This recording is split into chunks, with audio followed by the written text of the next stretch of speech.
Les étudiants vietnamiens font leurs études à l'URAP depuis assez peu de temps. Pourtant, CEES est devenu très connu et beaucoup en demandent parmi les étudiants de pays. Ce sont tout d'abord les spécialités techniques qui sont très appréciées, suivies des lettres. On met l'accent surtout sur la formation niveau master et doctorat.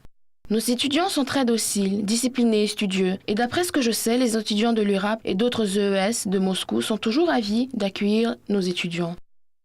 À l'époque soviétique, la langue russe était la deuxième langue du Vietnam, à juger sur l'étendue de son utilisation après la langue d'État. Aujourd'hui, le russe passe troisième, devancé par l'anglais et le français. Quoique le retour de l'État linguistique soviétique n'est qu'une question de temps, dit Chong Chang-chong, doctorat faculté de philologie. Après mes études à l'université, je compte revenir travailler au Vietnam, où je serai enseignant de russe. Et je suis prêt à faire tout pour la langue russe. Vivez au Vietnam.